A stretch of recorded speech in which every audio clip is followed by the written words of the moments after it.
อันนี้แหละคือบ่อนเพิ่นห้องว่าเถียงนาเนาะบ่อนเพิ่นอยู่เพิ่นเซา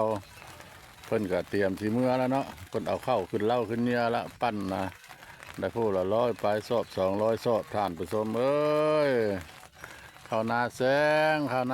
อันนี้แหละเป็นกระท่อมเถียงนาเพิ่นเด้อบ่อนเพิ่นอยู่เพิ่นนอนเป็นตรงนี้ละเพิ่นยังบ่ได้นั่นเนาะเพิ่นยังพอได้เอาเมื่อมดเครื่องนุ่งของถือเพิ่นสิเฮ็ดหยังต่อ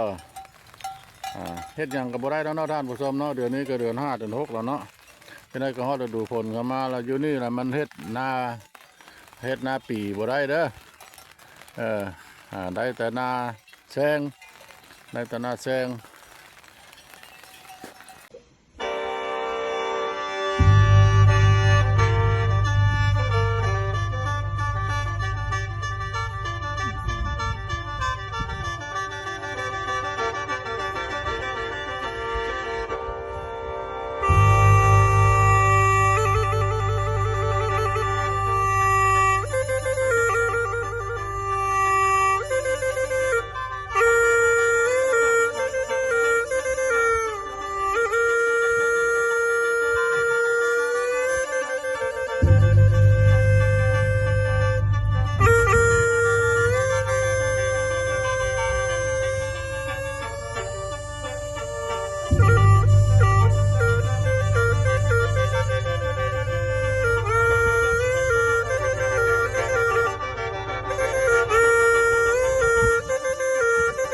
ดู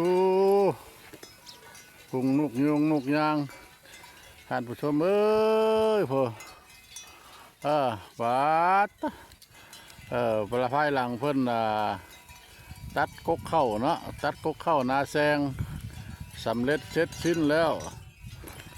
สำเร็จเสร็จสิ้นแล้วเพิ่นก็ปั้นมาอย่างเรียบร้อยแล้วเนาะกู้เครื่องกู้ของเพิ่นป้อยให้งัวเข้าให้งัวให้ควายเข้าว่าท้อมาโฮมอยู่นี่มาเลยพอหลายแท้หลายว่าท่านผู้ชม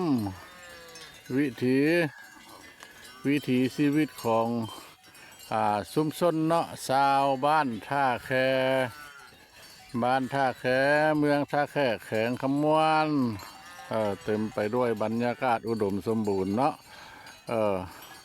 นี่แหละทั้งพ่อบ้านพ่อล่อกับจุดประสงค์กับว่าสิไปลัดป่าขึ้นเนาะก็เลยบ่ทันได้ฮอดห้วยฮอดห้องซ้ำเนาะเรามาเห็นผูงงัวผูงควายนี่ล่ะเราเป็นตาสะอ่อนเลยแวะเบิ่งแวะชมแวะถ่ายทำให้ท่านผู้ชมเห็นภาพบรรยากาศก็คือว่าสวยงามเนาะผมมีภูมีฝารอบๆอยู่ท่านผู้ชมเลยหลายอุดมสมบูรณ์เนาะขาเมนี่เนี่ยได้วีโว่2 คันเนาะท่านผู้ชมเนาะ มันมากินเพื่องอ่อนๆเขียวๆเนาะท่านผู้ชมเนาะโอ้ยแต่มันลวงมันร้ายเป็นไปได้งัวควายนกเนาะนกขยางขาวเด้อโอ้ยหลายขาวเพื่อมันนกขยางขาวเด้ออุดมสมบูรณ์ในน้ำมีปลาเพื่อนเอาเนาะในนาก็มีข้าวพุงงัวพุงควายมาโฮมอยู่นี่เมื่อท่านผู้ชมงามบ่ธรรมชาติเนี่ยเนาะงามหลายเต็มไปด้วยผู้พาป้าไม้สวยสดงดงามเนาะอีกบ่พอเท่าใดนี่ก็หมดแล้วท่านผู้ชมมันหลายโตเนาะเพื่องเลยเนาะอีกบ่พออาทิตย์เนาะตามพ่อบ้านพ่อเลาะว่างัวขนาดนี้ล่ะมันจะเข้าเป็น50-60 โตบ่คันบ่กว่าเนาะไล่ทั้งงัวทั้งควายเกือบจะเข้าเป็น100มันมากินเพื่องนี่เดียวบ่พอเท่าใดมันก็หมดแล้วท่านผู้ชมก็ภูฝาป่าไม้ก็งามหลายโอ้ยงามเลยเนาะงามหลายธรรมชาติบ้านเฮาเต็มไปด้วยทรัพยากรทัศสาวาสิ่ง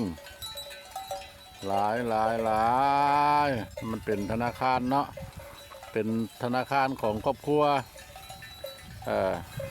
ท่านเพิ่นต้องการอยากซื้ออย่างไรเพิ่นก็ขายอ้อ